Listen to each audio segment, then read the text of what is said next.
Allez, choisis. Mais je sais pas. Putain, mais décide-toi, merde.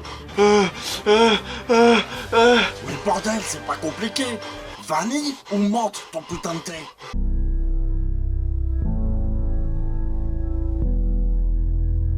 Bonjour, bonsoir à tous et bienvenue dans Conseil. Aujourd'hui, Captain America Civil War, sorti le 26 avril 2016 chez les amateurs de grenouilles et de frites et le 6 mai de la même année chez les enfants de l'oncle Sam. Dans vos culs, les gros lards. Ouais. Le film est réalisé par les putains de frères Rosso et produit par Marvel Studios et Marvel Entertainment. L'histoire est la suite directe d'Avengers 2, le Soldat de l'Hiver et le MCU en règle générale. Malgré les actes de bravoure des Avengers... Bon, vous savez quoi? Ça me fait chier. Si vous voulez voir ce film, il y a de fortes chances que vous ayez déjà vu les précédents, et pour le synopsis de celui-là, il suffit de voir les bandes annonces et d'être pas trop con. Alors, on va pas s'emmerder et on passe directement à l'analyse.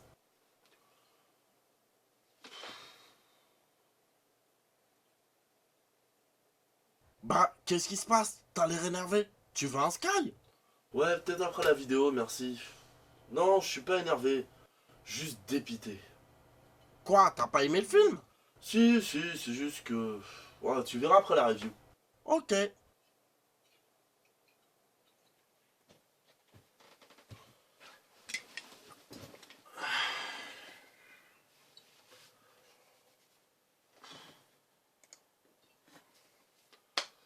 Allez, on est reparti.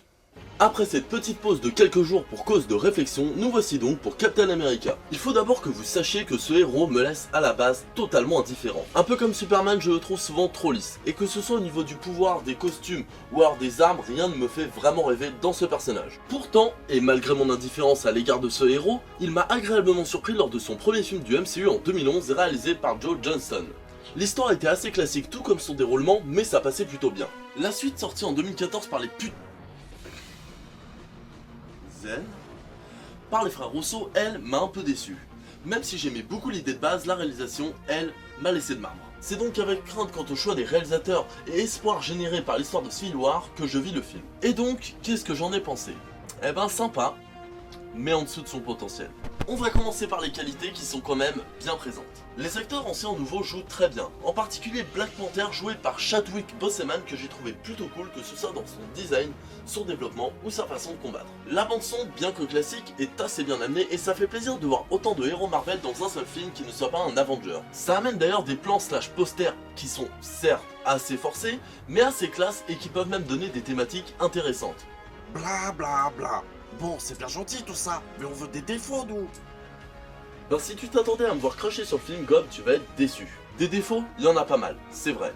Et même si la plupart sont mineurs, le gros problème c'est qu'ils sont assez nombreux pour qu'ils ne soient pas sans conséquences. Je vais pas m'attarder sur les plus petits d'entre eux comme les setup playoff évidents, la motivation de l'antagoniste plus que cliché et le caméo de Stan Lee absolument minable, parce que sinon ça prendra des plombes et qu'on n'est pas là pour ça. À la place, je vais plutôt parler des trois plus gros problèmes du film, à savoir les incohérences et facilités scénaristiques, les relations et les décisions des personnages, et surtout cette putain de mise en scène. On commence par quoi? Les incohérences? Ok. L'un des plus gros problèmes du film, c'est la façon dont Vision et la Sorcière Rouge sont utilisés. Et étant donné qu'ils sont, et on peut le dire, ultra cheatés, leur intervention se fait aléatoirement dans le film. Ce qui fait qu'on est sans arrêt en train de se demander pourquoi là t'interviens alors qu'il y a 5 minutes t'as rien foutu, merde. Pour vous donner un exemple, il y a un truc qui m'a fait tilter dès les scènes du début. Pourquoi Vision n'est pas là? Tony Stark, je comprends, il avait un truc à faire au MIT, on peut pas être partout à la fois, ok. Mais Vision, il était trop occupé à faire la cuisine ou autre chose, je sais pas. Et le problème avec ce genre d'incohérence, c'est qu'elles font de la Sorcière Rouge et surtout de Vision des putains de Deus Ex Machina plutôt que des personnages à part entière. Alors ok, c'est comme Superman, ils sont bien trop forts pour être utilisés en permanence, mais c'est au putain de boulot. Je dis beaucoup putain aujourd'hui. Moi je m'en bats les couilles. C'est le putain de boulot des scénaristes de faire avec ça. Pour ce qui est des personnages, comme je l'ai dit plus tôt, ils sont bons en eux-mêmes. Pour les anciens, j'aime le développement de Black Widow, la Sorcière Rouge ou le Captain. Pour Tony, même s'il y a un arrière-goût de déjà vu, je l'accepte. J'aime bien l'idée de revoir Hawkeye, même si comme Ant-Man et le Faucon ils ne sont pas très développés, et encore, même ça je peux le comprendre. Il y a tellement de personnages qu'on ne peut pas tous les développer, et encore, Hawkeye a été développé dans Avengers 2, Ant-Man a eu son propre film, il n'y a que le Faucon qui est un peu laissé sur la touche, mais bon, il est noir. Bon, ok, c'est surtout parce qu'il n'est pas un personnage central de l'histoire. Mais ça empêche qu'il est noir. Personnellement, j'aurais aimé que ces 3 personnages soient un peu plus présents, que ce soit pour les scènes de baston ou pour l'humour, mais je l'accepte. En ce qui concerne les nouveaux personnages, je n'ai pas grand chose à en dire. Spider-Man joué par Tom Holland ne me dérange absolument pas, tant que mais en bombe sexuelle jouée par Marissa Tomei me fout une gaule monstrueuse. Et comme je l'ai dit plus tôt, j'ai bien aimé la Panthère Noire. Allez, pour chipoter, je dirais que Spider-Man fait un peu trop gamin débile qui fait des blagues et s'émerveille pour tout, mais bon, c'est un ado, donc ça passe et c'est cohérent avec le personnage. En plus, ça apporte même quelques blagues sympas et un début de semblant de sujet de réflexion par rapport à la relation qu'entretient Iron Man avec Spider-Man et tout ce que ça inclut. Enfin, je dis ça, mais même ça, ils y sont pas allés à fond. La relation qu'entretient Iron Man avec Spider-Man, ben, on sent que ça va être utile pour un autre film. Et le fait que Spider-Man soit un gosse sur un champ de bataille et tout, ben ça apporte plus quelques blagues plutôt qu'autre chose. Donc au final, mitigé. Enfin, mis à part quelques petits trucs, les personnages sont sympas donc.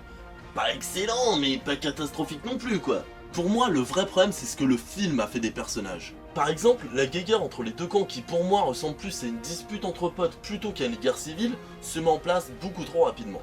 À peine ils débattent de savoir s'ils vont signer ou pas le traité qu'on sent déjà la fissure entre les deux camps. On pourrait limite croire qu'ils attendaient une raison pour se sur la gueule. Bon, je grossis le trait évidemment, mais vous avez compris l'idée. Leur déchirement est trop forcé, et la manière de gérer le conflit est également très maladroite.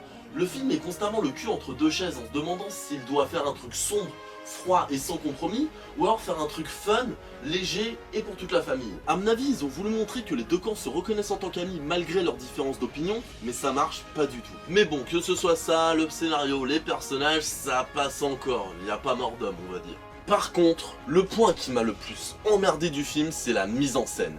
Et on va commencer par le point le plus chiant, l'action. Beaucoup de scènes étaient chaotiques avec des plans de moins de 5 secondes qui bougeaient en permanence. C'est d'ailleurs un gros problème que j'avais avec le Soldat de l'hiver que les frères Rousseau ont refait ici. De mon point de vue, l'action est horrible. Déjà vu des centaines de fois, rarement fun à voir, bordélique, sans réelle sensation d'impact ou de puissance, ni fluide ni brut, les scènes d'action n'arrivaient que très rarement à me séduire. Bon, faut pas généraliser, certains plans étaient cool, comme le plan présent dans la bande-annonce d'Iron Man en train de se battre contre le Soldat de l'hiver et le Captain, mais mis à part quelques exceptions, ben... je peux rien dire plus que c'est bof. Ouais, c'est bof. Et en fait, si je gueule depuis tout à l'heure, c'est parce que c'est vraiment dommage. Parce qu'avec le panel de super-héros qu'ils avaient, ils auraient pu faire un truc, mais tellement stylé. Et au final, ils ont préféré la facilité. Et c'est ça qui me gonfle en fait. À côté de ça, le film est très mal équilibré. Entre les phases d'action et les phases de blabla qui durent des heures, on a l'impression d'être devant Bleach. Un coup on blablate, un coup on se tape, un coup on blablate, un coup on se tape, etc. L'enchaînement des situations me paraît un peu trop forcé. Une grande partie de l'humour a été enlevée afin d'accentuer le sérieux de la situation. Même si personnellement je préfère l'humour, je peux comprendre, y a pas de souci.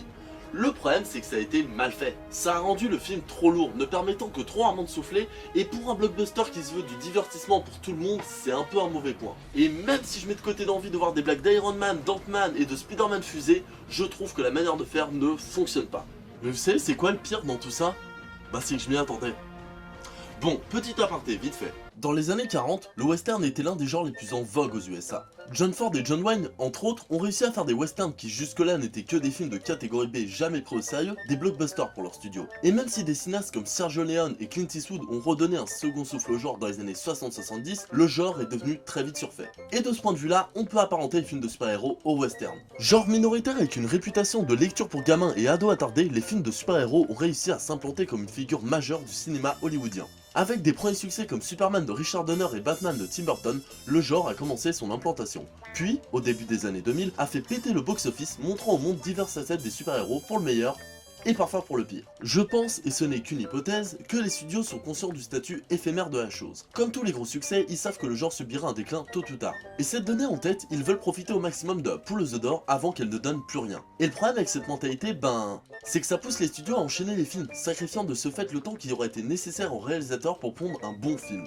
Attention, je ne dis pas que les films de super-héros sont de plus en plus pourris, rien que cette année Deadpool nous a prouvé le contraire. Je trouve juste que les prises de risque et tentatives d'originalité se font de plus en plus rares. Batman vs Superman et Civil War en sont des exemples parfaits. Avec des sujets aussi intéressants à traiter, ils ont pourtant choisi la facilité, privilégiant un divertissement facile à ingérer plutôt qu'une œuvre tentant de nouvelles choses. D'ailleurs, on peut voir que les bandes annonces vont dans ce sens. J'ai l'impression que tout est fait pour provoquer le plus gros buzz possible afin que les spectateurs aillent voir le film en masse. Et ça marche.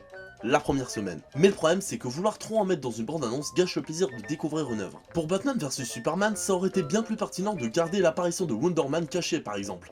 Et c'est le même constat pour Civil War.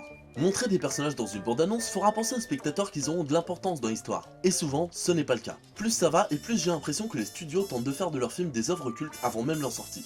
D'ailleurs, on peut aussi Non penser mais que... ça va? Tu veux pas écrire un livre pendant que t'y es? Tu vas faire chier tout le monde avec tes pseudo-théories et analyses à la con. Tu peux pas prendre exemple sur le film et nous donner ce qu'on veut. Et nous, on veut du concret, pas de l'intellectualisme anormal. Dis-nous comment tu trouves le costume de Black Panther, si Spider-Man est plus proche de la version de Sam Raimi ou celle de McWeb.